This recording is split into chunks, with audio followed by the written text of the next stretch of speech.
Dans l'entretien grand format de ce dimanche, aujourd'hui on parle température, pluviométrie, saison. Nous recevons Météo Bénin dans le cadre de la journée internationale de la météorologie. Ce 23 mars 2024, notre invitée, la chef service études et formation à Météo Bénin et présidente de l'association des professionnels de la météorologie au Bénin, Dr Inès Oyede. Bonsoir docteur. Bonsoir madame la journaliste. Merci d'avoir accepté notre invitation. Le plaisir est partagé. Junior Dora à la partie technique et Geoffroy Goussi aux images. Tout de suite, on va commencer avec de petites clarifications conceptuelles. Docteur, qu'est-ce que la météorologie de façon terre à terre? Merci beaucoup madame la journaliste. Je remercie BIP Radio pour nous avoir donné cette occasion, cette opportunité de nous exprimer par rapport à la célébration de la journée météorologique mondiale. Alors, ce qu'il faut dire par rapport à votre question, la météorologie, c'est la science qui s'occupe des phénomènes atmosphériques tels que les nuages, les précipitations, l'humidité et consorts. Donc voilà ce que je peux dire de façon ramassée sur ce qu'est la météorologie. Et vous êtes aussi présidente des professionnels de la météorologie. Quel est votre rôle en tant qu'association de professionnels? Vous êtes au nombre de combien dans cette association? L'association est dénommée Association professionnelle des météorologues du Bénin. Et cette association a pour but de garantir la pérennité des services et des prestations météorologiques. Je souligne au passage que cette association est apolitique, non confessionnelle et cette association s'exerce sans distinction de race. Voilà ce que je peux dire par rapport à l'association. En ce qui concerne l'effectif, c'est tous les membres qui exercent le métier de météorologue qui peuvent adhérer à l'association. Mais à ce jour, l'effectif est d'environ une quarantaine. Une quarantaine. Vous voulez dire qu'on a une quarantaine de météorologues au Bénin ou bien tout le monde n'est pas membre de l'association? Bon, tous les météorologues au Bénin, tous les météorologues qui exercent leur métier sur la plateforme aérienne sont membres de l'association. Et quand je parle de météorologues, je mets l'accent sur ceux qui exercent le métier de météorologie nationale à Météo Bénin et ceux qui exercent la spécialité concernant la météorologie aéronautique. Eux, ils sont à la SECNA. Donc, l'association prend en compte tous ceux qui exercent le métier de météorologue sur le territoire national. Donc une quarantaine pour tout le Bénin? Oui, c'est un métier, c'est une spécialité un peu rare, donc on n'est pas nombreux dans le domaine.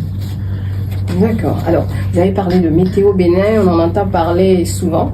Est-ce que vous pouvez nous présenter cette structure-là, Météo Bénin? Alors, Météo Bénin, c'est une entité nationale dédiée à la météorologie et à la climatologie. La mission de Météo Bénin, c'est l'observation, l'analyse, l'étude et la prévision du temps, du climat et des constituants atmosphériques de l'environnement en vue d'assurer la sécurité des personnes et des biens dans le domaine de la météorologie et de la climatologie. Voilà ce que je peux dire de façon ramassée sur la mission de Météo Bénin. Elle est située où?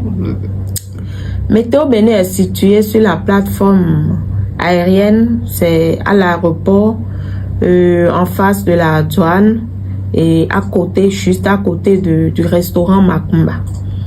D'accord. Et concrètement, qu'est-ce que vous faites? C'est vous qui faites les prévisions pour que les avions décollent à l'aéroport? Dites-nous un peu plus de précision sur comment ça fonctionne Météo Bénin. Météo Bénin fonctionne, nous fonctionnons sur les moyens dont nous disposons. Et il y a plusieurs types de services. Il y a le service technique qui est composé de deux grandes directions, la direction de la prévision et la direction de la climatologie et des applications météorologiques. Météo Bénin, permettez que je mette l'accent beaucoup plus sur le volet technique. Parce que dans toutes les structures au Bénin, nous avions l'administration. L'administration fonctionne dans toutes les institutions. Donc, nous n'allons pas trop mettre l'accent sur l'administration. Mais nous allons mettre l'accent sur le volet technique. Oui, c'est ce qui nous intéresse d'ailleurs. Et en matière de volet technique, nous avions 2 grandes directions. La direction de la prévision et des assistances météorologiques, qui est composée de 2 services.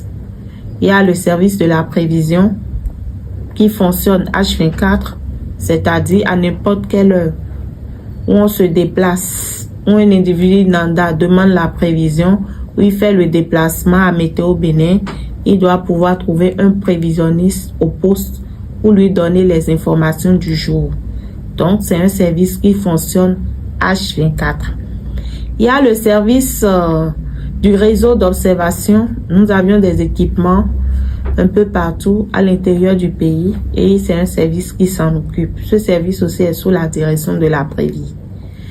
En dehors de ça, la direction de la climato, ce service-là aussi élabore les prévisions saisonnières.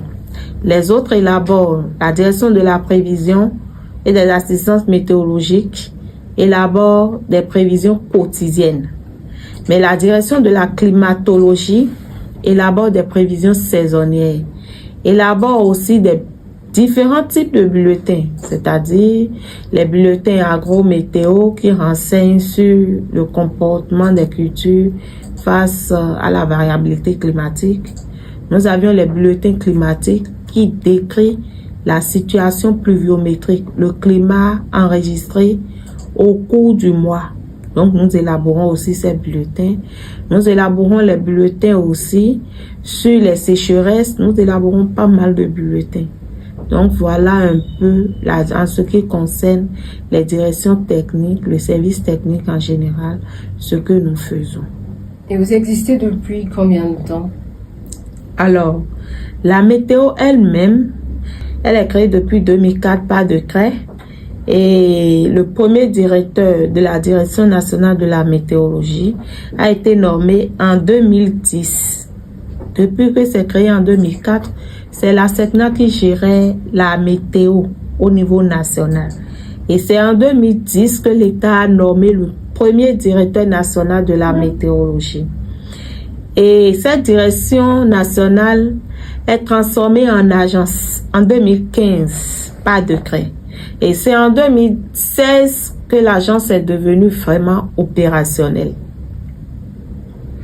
D'accord. Et vous me disiez qu'il y a pas mal de bulletins que vous produisez. Est-ce que un Béninois lambda qui vous écoute là peut venir solliciter Météo Bénin et comment ça se fait? Qu'est-ce qu'on peut vous demander en tant que Béninois lambda? Et avant de répondre à votre question, je vais placer d'abord un mot en disant que la météorologie est au service du développement. Nous sommes les 4 qui travaillons au service de la météorologie, mais nous sommes là pour le Béninois lambda. Sans vous, nous n'existons pas. Parce que les types d'informations que nous produisons, si le Béninois lambda ne profite pas de ces informations, à quoi ça sert donc? Donc c'est pour dire que le Béninois lambda peut se déplacer ou envoyer ses préoccupations à travers notre site web www.meteobenin.bj. Donc le Béninois lambda peut écrire et exprimer ses préoccupations. Ça peut être les bulletins, ça peut être les données, ça peut être les prévisions, tout ce qui a rapport à l'information liée au temps et au climat. Le Béninois lambda doit avoir ces informations et à temps réel. D'accord, donc si moi le lendemain je veux savoir comment ça va se passer la journée, météorologiquement parlant, est-ce que je vous écris et j'ai ma réponse à quelle heure? Je vous écris via le site là et vous me répondez, c'est ça? Oui, lorsque vous écrivez via le site, vous devez avoir une réponse. Lorsque vous vous déplacez aussi pour poser votre préoccupation, les techniciens sont là, ils doivent pouvoir donner satisfaction à votre préoccupation. tel est notre rôle. D'accord. Et donc, vous faites les prévisions, vous dites aux Béninois quel temps il fera chaque jour. C'est en ça que se résume votre rôle. En dehors de ça. Bon, en dehors de ça, c'est pas ça seul qui résulte notre rôle. J'ai dit à l'entame de mes propos tout à l'heure que nous avions plusieurs types de prévisions. Il y a les prévisions du temps, il y a les prévisions des saisons, que nous appelons les prévisions saisonnières. Et ces prévisions saisonnières renseignent sur les caractéristiques agroclimatiques de la saison en cours. Donc, de façon, pour les profanes, qu'est-ce qu'on doit comprendre par là? Ce qu'on doit comprendre par là, quand je parle de prévisions saisonnières, je mets l'accent sur les dates de démarrage des saisons. Et qu'est-ce que je mets dans date de démarrage des saisons?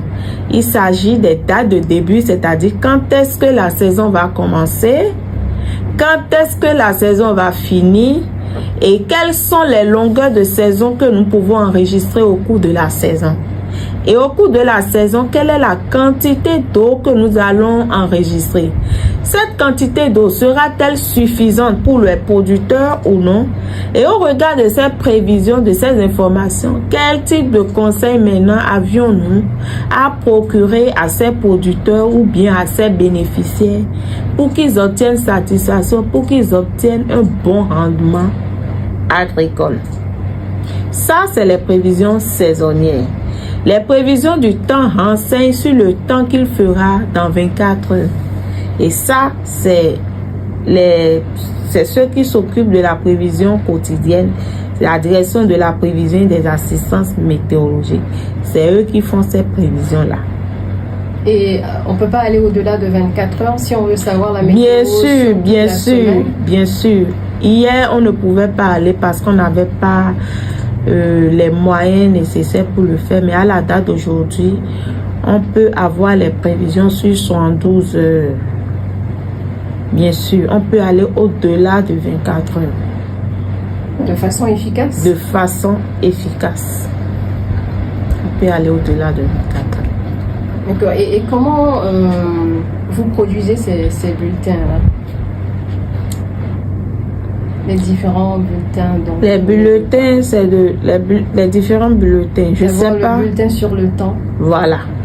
En ce qui concerne le bulletin sur le temps renseigne d'abord sur le temps qu'il a fait les 24 heures passées, le temps qu'il fera dans les 24 heures à venir. Et quand je dis 24 heures à venir, je mets l'accent sur la température, le comportement des vents, est-ce qu'on a enregistré tel ou tel événement, ou bien est-ce qu'il y aura un événement extrême à enregistrer, ou bien un événement pluvieux, les orages par exemple, les pluies, bon, quel type d'orage ou bien quel type d'événement on peut enregistrer dans les 24 heures à venir. Donc, le bulletin du temps renseigne sur le temps qu'il a fait en 24 heures et sur le temps qu'il fera dans les 24 heures à venir. Voilà. Maintenant, le bulletin agrométéorologique. J'ai fini avec le service prévision. Maintenant, si je prends le service agro, nous élaborons les bulletins de façon décadaire chaque 10 jours. Et ces bulletins renseignent sur le bilan hydrique, sur la situation pluviométrique qu'on a enregistré dans les 10 jours derniers, dans les 10 jours passés. Et ces bulletins renseignent aussi sur les températures, sur un peu de tout, en ce qui concerne la situation climatique.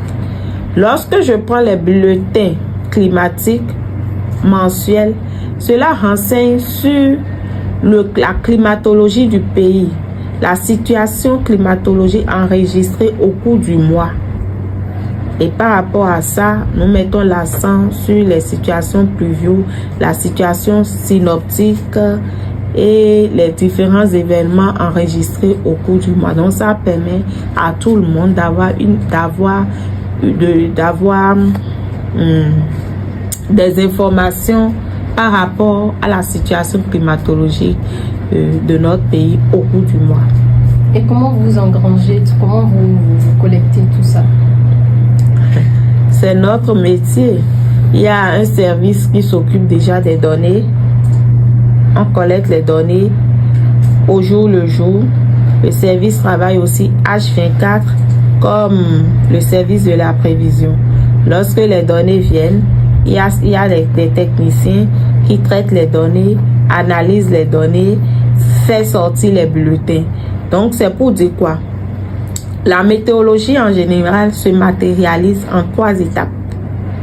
Il y a l'étape de l'observation, il y a l'étape de la simulation et il y a l'étape de l'analyse. C'est ça la prévision même, la prévision du temps. Pour faire la prévision, il faut avoir les données. Il faut consulter les modèles. Il faut faire les simulations. Et il faut maintenant faire l'analyse. Et c'est l'analyse que tu feras qui déterminera la qualité de la prévision que tu vas présenter. Donc ça peut varier d'une personne à une autre? Ça ne peut pas varier parce que... Puisque l'analyse, ça dépendra des yeux. Ça ne peut pas varier parce que toi tu vois, c'est ça que moi-même je dois voir. C'est pour ça que nous travaillons en synergie. L'analyse ne peut pas varier, mais l'interprétation de l'analyse peut varier, mais le contexte doit être la même chose pour que l'information ne soit pas biaisée. Le contexte doit, c'est-à-dire quoi? Si je prévois aujourd'hui que la pluie va commencer à 16h, c'est un exemple que je donne. J'ai mes données, j'ai analysé et j'ai fait ma prévision. Et il est prévu que la pluie va commencer à 16h. J'ai mis ça dans mon bulletin. Le prévisionniste Y, a mis que la pluie va commencer à 16h. Le prévisionniste Y aussi a consulté. Lui-même doit pouvoir voir forcément que la pluie va commencer à 16h. Mais ils peuvent ne pas rédiger le message dans le même français courant. Donc, c'est pour dire que c'est la même chose. Avec les prévisions, il ne faut pas mentir, il faut dire ce qu'il en est.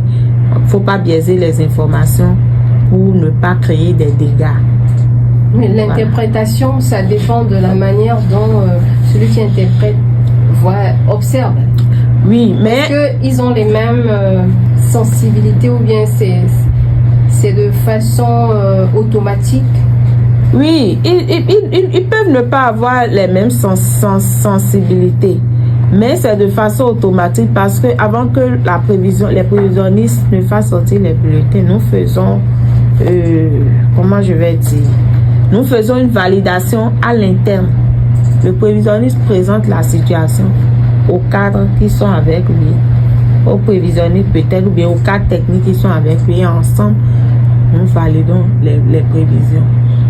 Donc, c'est pas un travail qui se fait vraiment au hasard, et les modèles sont là, les modèles sont bien calqués, et l'analyse se fait. Ils ont la maîtrise de leur métier. Ça, rassurez-vous. Il n'y a pas de risque de mauvaise interprétation? Bon, tout métier a un risque. Tout métier a un risque, mais le risque est minime. Nous sommes déjà dans l'opérationnel, donc il n'y a pas de souci par rapport à ça. D'accord. On sait que Météo Bénin est basé à Cotonou. Vous nous avez indiqué l'endroit, mais comment vous vous arrangez pour les autres parties du pays? Est-ce qu'il faut nécessairement, en dehors du site, venir à Cotonou pour bénéficier de vos services? La direction générale se trouve à Cotonou, c'est ça que je viens de dire, mais nous avions des structures déconcentrées à l'intérieur du pays, principalement 5. Il y a une à Boïcon, il y a une à Savet, il y a une à Parakou, une à Kandi et une à Natitengo. Dans ces structures, c'est les techniciens formés qui sont dans ces structures. Ce n'est pas des gens qu'on a pris au hasard et on les a formés sur l'État, non. Ils sont allés en formation, ils sont outillés, ils ont l'expertise pour faire le travail. Donc, eux, ils sont à l'intérieur du pays pour collecter les données de ces différentes stations-là. Donc, lorsqu'ils envoient les données, nous prenons maintenant ces données pour faire l'analyse et pour faire sortir les bulletins, les prévisions et tout. Et lorsque ces données arrivent, nous faisons, nous traitons ces données. Nous traitons ces données, nous traitons la qualité de ces données pour voir si ces données sont vraiment fiables ou pas. Et c'est des gens qui sont vraiment outillés dans le domaine. Donc, ils ont de l'expertise, il n'y a pas de souci par rapport à ça. En dehors de ces stations aussi, nous avions des instruments, des équipements que nous avions installés un peu partout sur le territoire national pour collecter les données. Par exemple, les pluviomètres et consorts. Ça permet d'avoir les données sur les précipitations. Donc, à ce niveau, c'est les observateurs que nous avions recrutés et nous les avons formés sur l'État. Et c'est eux qui collectent les données dès qu'il y a pluie. Ils nous envoient les données du jour. Pas forcément dès qu'il y a pluie. Chaque jour, l'observateur doit envoyer les données. Donc, à ce niveau, nous faisons le contrôle de qualité des données. Voilà le mot que je cherchais. Le contrôle de qualité des données avec ces observateurs-là. Mais avec les autres, c'est des techniciens vraiment outillés dans le domaine. Nous ne faisons pas le contrôle de qualité parce qu'ils sont formés. Ils sont vraiment formés, outillés pour faire le travail. Mais avec les autres observateurs à l'intérieur, puisqu'ils ne sont pas des météorologues, on les a formés sur comment collecter les données. Donc, c'est avec eux, lorsqu'ils envoient les données, nous faisons le contrôle de qualité des données avant de faire l'analyse avec ces données pour que nos produits ne soient pas des produits de mauvaise qualité. D'accord. Donc, on parle de données. Là, on est le 23 mars. Est-ce que on va parler maintenant des prévisions saisonnières. Est-ce que la saison des pluies a déjà commencé ou ça commence quand? Ok, merci beaucoup.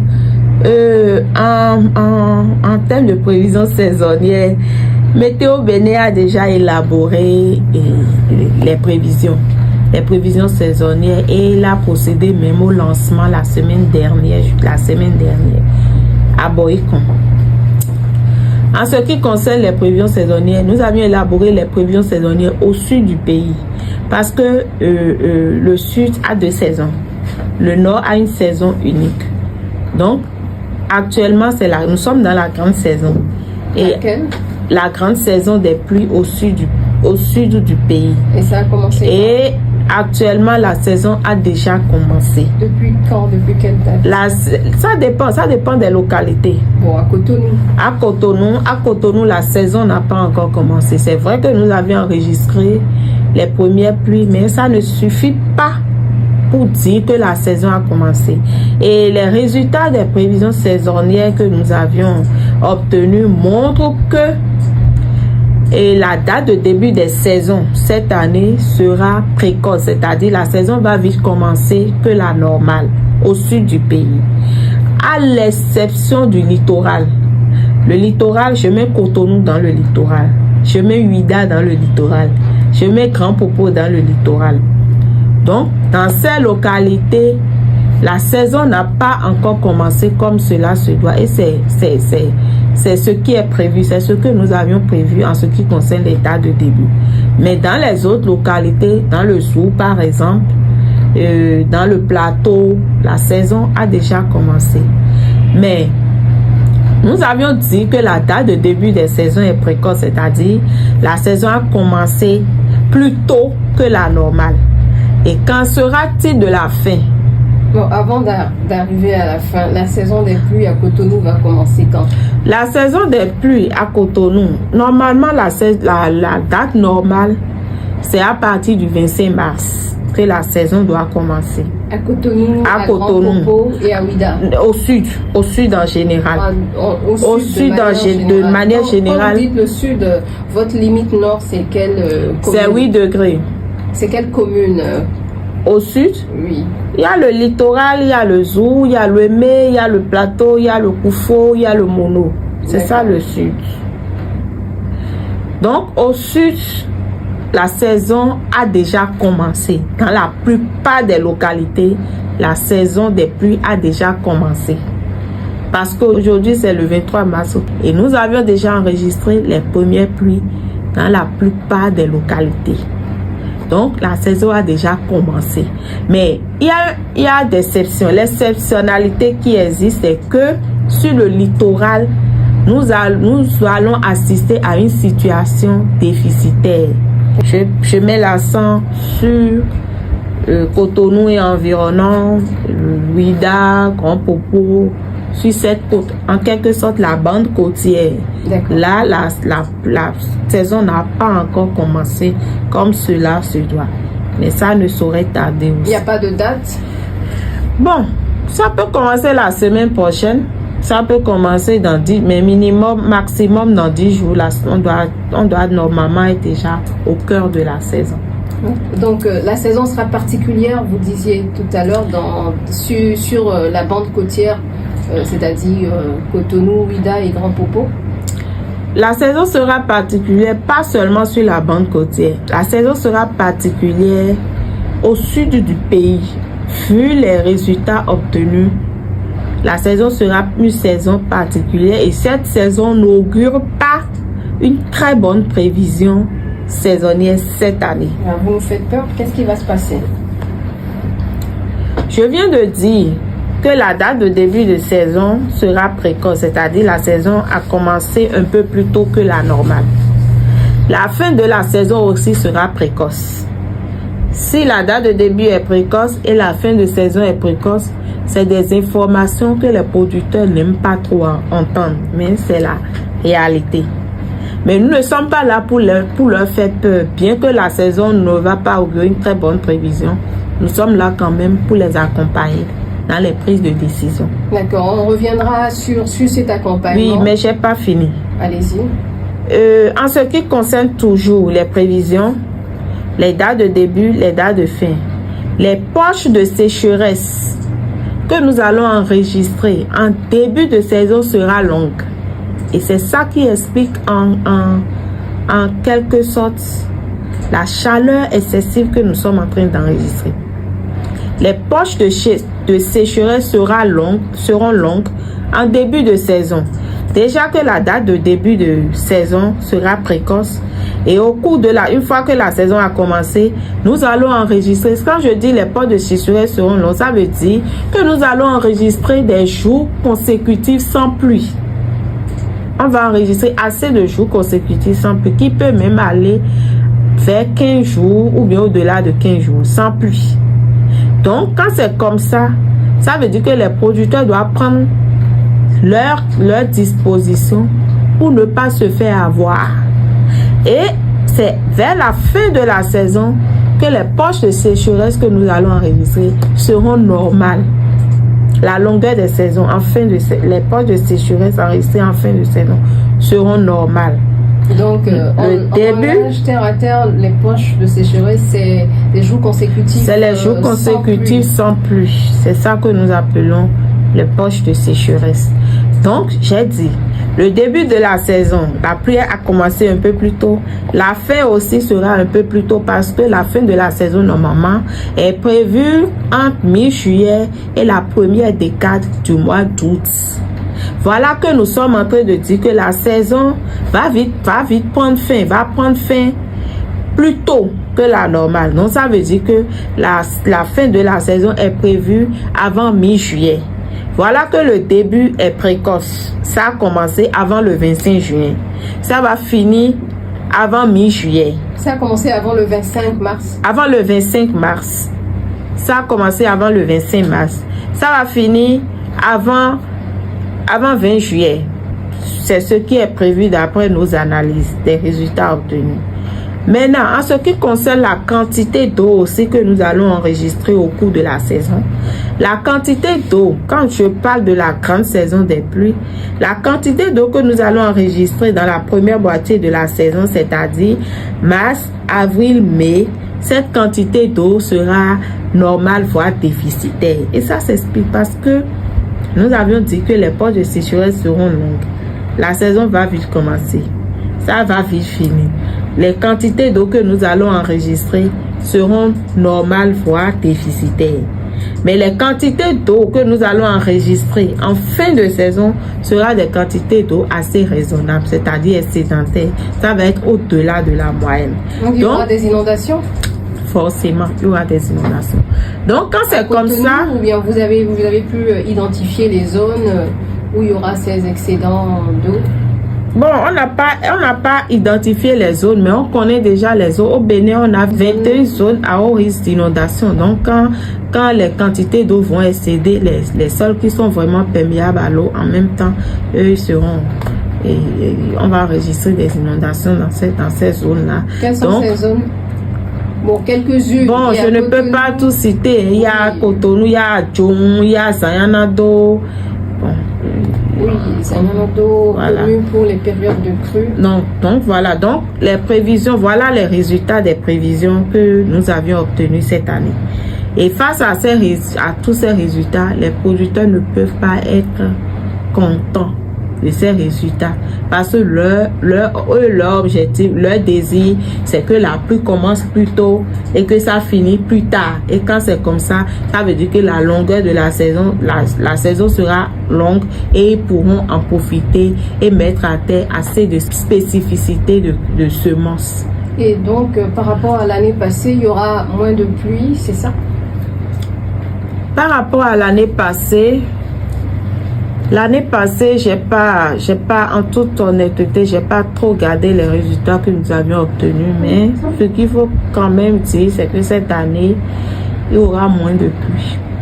Mais, même s'il y a moins de pluie, ceux qui suivent les conseils de Météo Bénin et des ATDA pourront en profiter.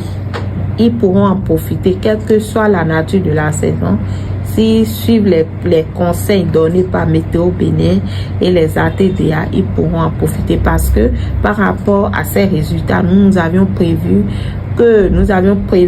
à l'endroit des producteurs de mettre à terre les variétés à cycle court et résistants au stress hydrique. En quelle période maintenant? Maintenant.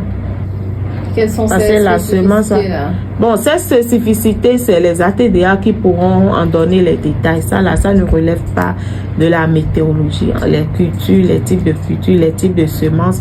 Mais ce que nous savions, c'est que nous avions mis l'accent sur les variétés à cycle court et résistants au stress hydrique.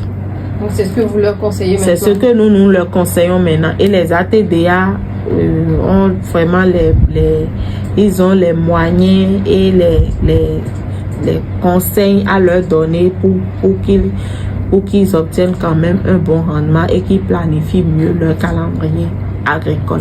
Comment ça se passe la collaboration? Aussi, il y a peut-être des producteurs qui sont à l'écoute de cette émission. Qu'est-ce que vous leur dites en dehors de ce premier conseil là, pour la saison qu'on est en train d'entamer? Oui, il y a ce que nous leur disons au fait. Nous travaillons en symbiose. Nous travaillons en symbiose. C'est vrai que c'est Météo qui élabore ces résultats. Mais c'est des résultats, comme je l'ai dit, c'est des résultats périssables. Donc, si nous élaborons ces résultats, en même temps, nous mettons ces résultats à la disposition du MAEP, le ministère de l'Agriculture et de l'élevage de la pêche. Nous mettons ces informations à l'endroit des ATDA pour qu'ils orientent les producteurs dans le choix des semences à mettre à terre. Donc, ce n'est pas des informations que nous gardons pour nous-mêmes et il y a vraiment une synergie d'action entre nous. Et par rapport aussi à la diffusion, la dissémination que nous faisons sur le terrain, c'est pas Météo Bénin seul qui va souvent sur le terrain pour la vulgarisation. Nous associons aussi les membres des ATDA pour qu'ils nous aident aussi dans les conseils agricoles. Oui, parce que l'agriculture, c'est dans les champs, c'est sur Exactement. le terrain. Comment l'information va vers cela? C'est vrai que vous parlez du ministère de l'Agriculture, mais quelqu'un qui est au fin fond d'un village éloigné du ministère de l'Agriculture, comment il se débrouille pour avoir ces infos précieuses pour mieux semer? Pour avoir ces infos, nous avions signé des partenariats avec quelques radios communautaires. Nous faisons la dissémination, mais tel que vous l'aviez dit, c'est pas suffisant. Nous n'arrivons pas à toucher tout le monde, spécialement la communauté à la base. C'est les producteurs qui ont plus besoin de ces informations. Et Météo Bénin n'a pas les moyens qu'il faut pour parcourir l'ensemble du territoire. C'est vrai que nous faisons le choix des localités chaque année, mais nous essayons aussi à travers les PTF de signer des accords avec les radios communautaires et nous passons l'information au niveau des radios communautaires aussi. Et notre objectif, c'est comment faire pour avoir des partenariats avec toutes les radios communautaires du Bénin pour que dès que l'information est disponible, qu'on puisse faire la traduction dans toutes les langues et dans toutes les radios pour que tous les bénéficiaires, les utilisateurs finaux de l'information climatique puissent avoir accès à ces informations que je qualifie de très précieuses. D'accord, donc on n'en est pas là, c'est encore une volonté et bon, peut-être qu'il y en a qui nous écoutent actuellement, puisque Bip Radio est aussi écouté à Djoum et à Dambo, dans quelques communes du sud, en dehors de Cotonou.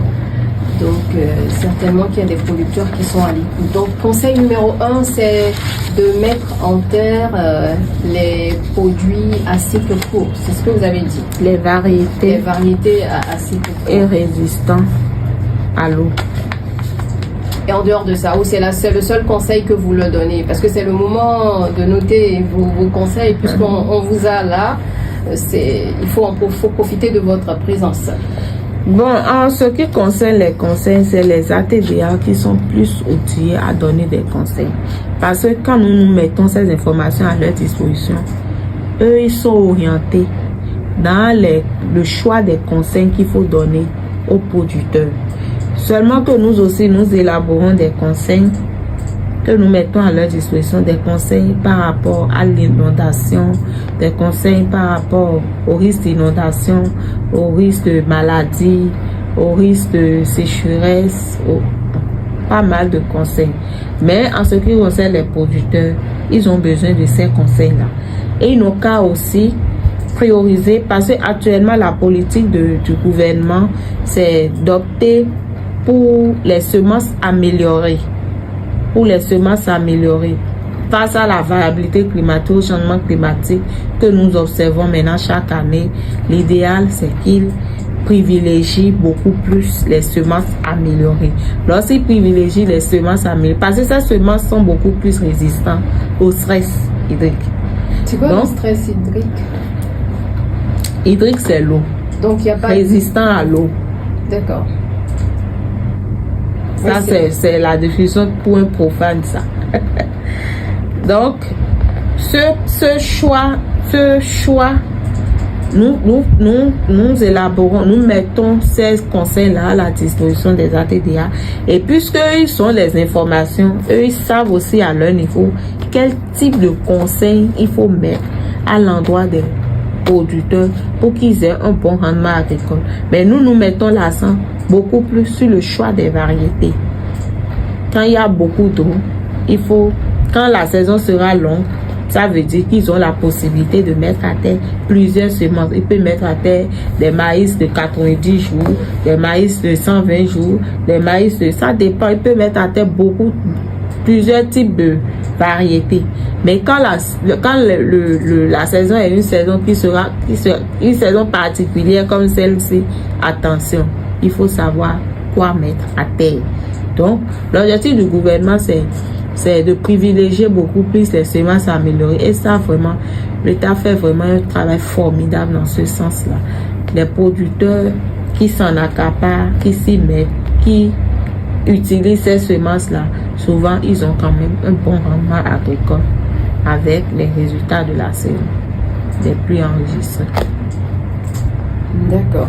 Alors, donc pour un producteur à l'écoute qui veut plus de détails sur les conseils, qui s'oriente, qui se rende vers on va dire la représentation, bien le démembrement du ministère de l'Agriculture dans sa commune et dans son département, c'est ça? Oui, le démembrement du ministère de l'Agriculture qui se rendent au niveau des CSEC, les CSEC ou bien au niveau des ATDA pour avoir plus de conseils agricoles par rapport à l'information climatique. Mais les producteurs qui ont besoin de ces prévisions. D'ailleurs, ils ont tous besoin. C'est pour ça que nous faisons, avant d'élaborer même ces prévisions-là, ils nous appellent déjà en début d'année pour dire, ah, Météo Bénin, quelle est la situation cette année, les prévisions, c'est comment. Ils nous bousculent beaucoup. Les producteurs nous bousculent beaucoup. Donc, dès que ces informations sortent, nous essayons tous les canaux de diffusion que Météo dispose. Nous mettons ces informations-là sur tous ces canaux pour quand même aider ces producteurs à avoir l'information. Maintenant, au niveau de la diffusion aussi, nous essayons, avec les moyens limités sur le terrain, de traduire ces informations-là dans nos différentes langues. Et ça, c'est nous-mêmes qui le faisons à Météo Bénin. Ceux qui sont du plateau vont parler la langue Nago sur le terrain. Ceux qui sont du nord vont parler le Ndou, le Bariba sur le terrain. Ceux qui sont fond vont traduire ces informations en fond. Donc, c'est ce que nous faisons pour le moment. Mais notre objectif quand même, c'est de mettre en place un lexique pour traduire ces informations-là de façon officielle pour que n'importe quelle radio puisse avoir l'information sans la présence des météos sur le terrain. Ils puissent traduire ces informations facilement.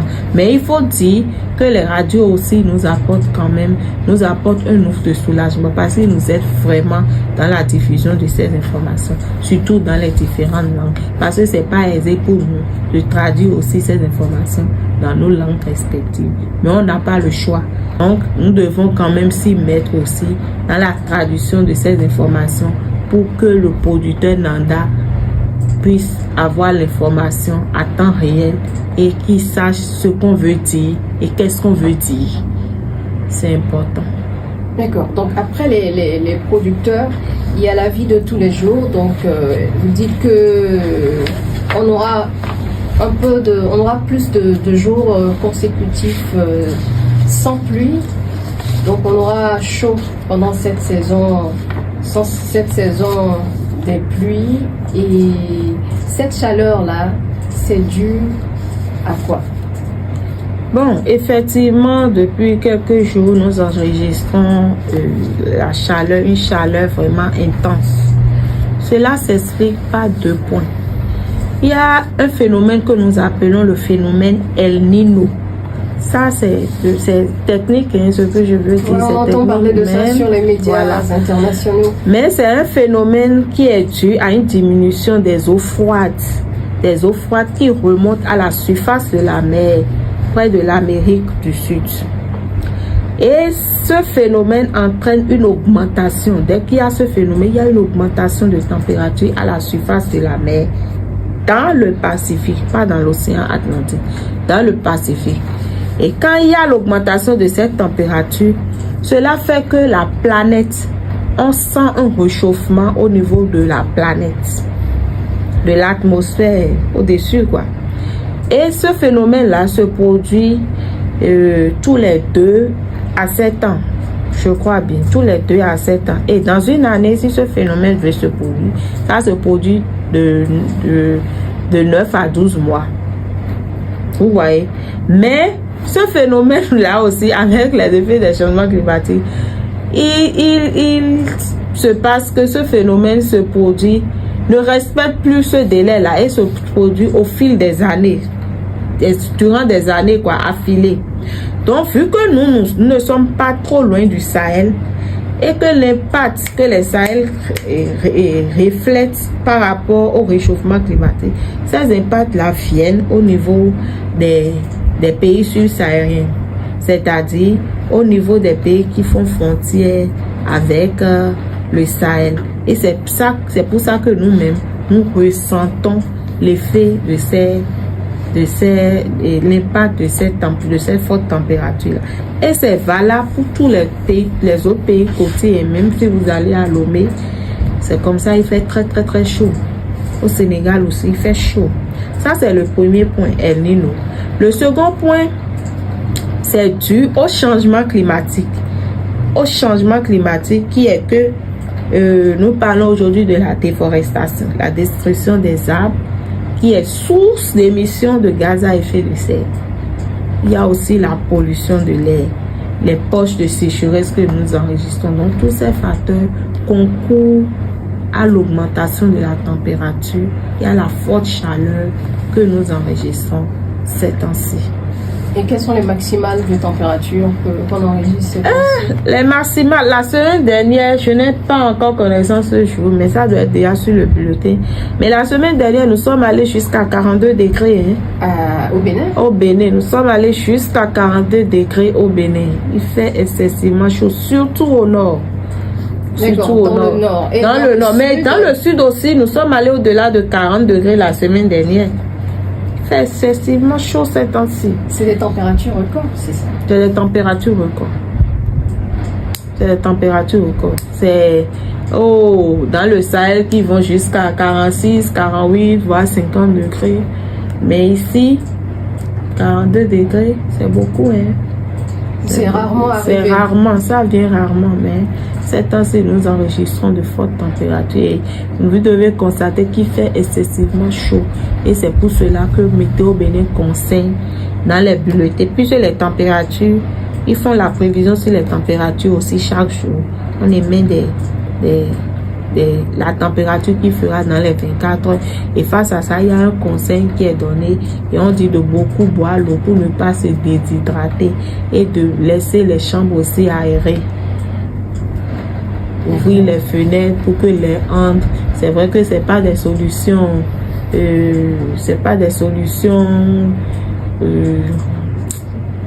efficaces, mais quand même c'est pas non plus des solutions à négliger. C'est mieux que rien. C'est mieux qu'il faut beaucoup boire l'eau pour ne pas se déshydrater. Et c'est le moment où il y a beaucoup d'anémie aussi. Il y a beaucoup d'anémie. Les efforts physiques aussi. Il faut savoir à quelle heure il faut faire les efforts, les activités physiques, les activités physiques qui nécessitent assez d'efforts.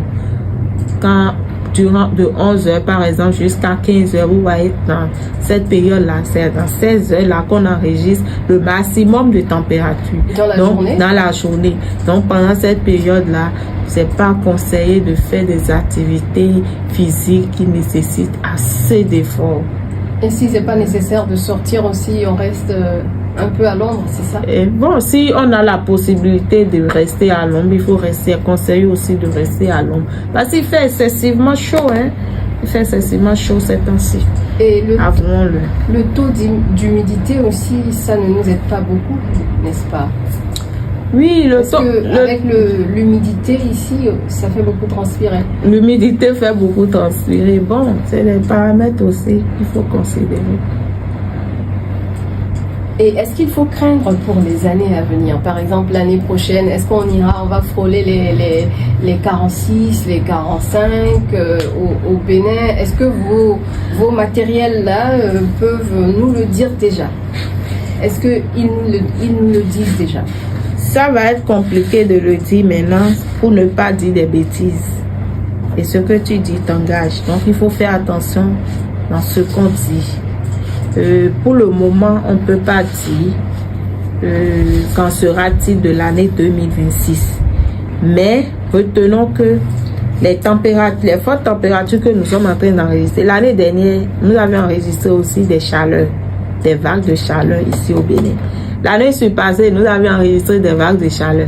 Cette année, nous sommes en train d'enregistrer des vagues de chaleur. Donc, c'est pour dire que c'est le phénomène El Niño qui est en train de continuer progressivement. Mais on ne sait pas encore ce que l'année prochaine réserve. Nous attendons d'abord pour voir. D'accord. Et qu'est-ce que l'humain, l'homme qui nous écoute, l'auditeur qui nous écoute, qu'est-ce qu'on peut faire pour jouer sur ces phénomènes de plus en plus qui nous inquiètent, puisque c'est l'action humaine en partie qui dérègle tout ça? Vous avez déjà donné la réponse à la question. Je ne sais pas ce que vous voulez encore que je dise par rapport à cette question-là.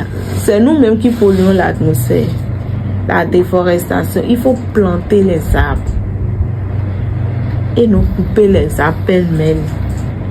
Il faut planter les arbres. Ça aide à réduire quand même les émissions de gaz à effet de serre.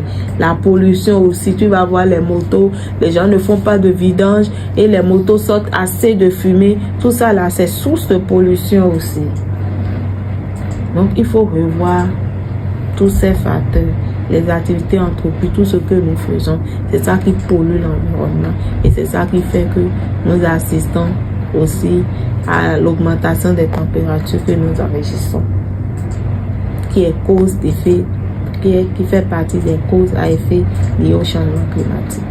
D'accord. Là, on va peut-être faire une petite précision avec tous ces dérèglements, ces changements climatiques. Est-ce que ce qu'on a appris au cours secondaire, est-ce que ça reste aujourd'hui une réalité où on dit qu'au sud du Bénin, il y a deux saisons pluvieuses, 2 saisons sèches, de telle période à telle période? Quelles sont les périodes de saison aujourd'hui au Bénin? Est-ce que ça a changé avec tous ces dérèglements? La science ne ment pas. La science ne ment pas. Nous sommes dans l'opérationnalisation. Et dans le volet opérationnel, nous nous rendons compte que ce qui est dit hier, c'est ça qui se concrétise. Nous avions 2 saisons pluvieuses.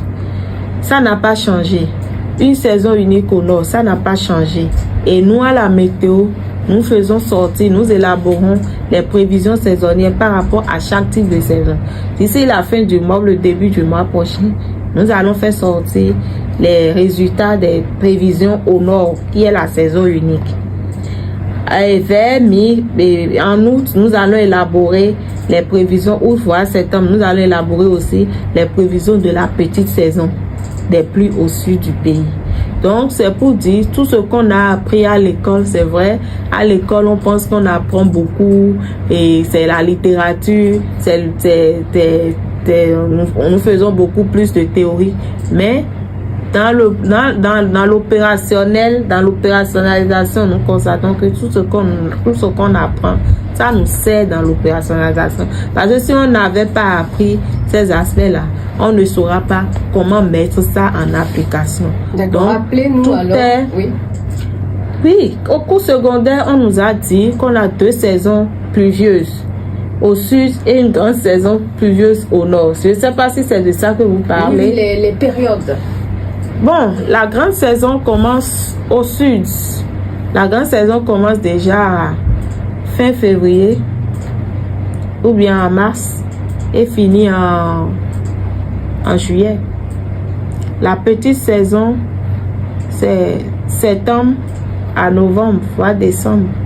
Et la saison unique au nord commence en avril et finit déjà en septembre, non? En septembre, je pense. D'accord. Mais aujourd'hui, on parle de changement climatique. Ça, c'est pas aussi respecté que ça. Avec les dérèglements. Et pour ça que nous parlons de variabilité climatique. La saison qui est censée commencer peut-être en fin février ou bien en début du mois de mars commence en avril. La saison qui est censée terminer dans la première décade d'août finit dans la deuxième finit en fin juin ou bien début juillet ou bien au-delà même du mois d'août. Donc aujourd'hui on parle de variabilité climatique face à tous ces phénomènes-là. D'accord. Voilà. Et par rapport à ces variabilités climatiques, comment on doit considérer, parfois on assiste à des situations où il pleut à la plage ici, on n'est pas loin de la plage, à Fidjrosset, il y a une pluie qui tombe là, mais quelques mètres avant, comment ça s'explique? C'est quoi ce phénomène? C'est le phénomène toujours de la pluie, madame la journaliste. Au fait, cette question est la bienvenue parce qu'il y a beaucoup qui posent cette question et qui disent même parfois que la météo ment. La météo prévoit la pluie à Cotonou et il ne pleut pas. Vous voyez, les prévisions que nous faisons, c'est des prévisions probabilistes. Et nous avions besoin des équipements. Et par rapport aux équipements, il faut densifier le réseau d'observation météo. Quand je mets l'accent sur la densification, c'est-à-dire la multiplication de nos stations. Si j'ai une station, par exemple, ici, dans votre localité ici, à Fidjrosset, et j'ai une autre station à l'aéroport, j'ai une autre station au port. Si je fais la prévision, par rapport à Cotonou, j'ai les données sur cette localité, j'ai les données sur les autres localités. Ça me permet d'avoir une prévision fiable. Mais puisque j'ai pas les stations dans toutes ces localités, j'ai la station à Cotonou, je fais la prévision par rapport à l'endroit. Les données collectées, c'est les données si c'est les données enregistrées sur la plateforme aérienne, c'est-à-dire sur la station de Cotonou, c'est cette donnée que je vais considérer sur toute la commune de Cotonou. Et c'est ça qui fait qu'on pense que les prévisions sont fausses. Les prévisions ne sont pas fausses. Il faut juste densifier le réseau. Et pour densifier le réseau, Météo Bénin met l'accent sur l'acquisition d'un radar. Et l'acquisition d'un radar nécessite assez de moyens.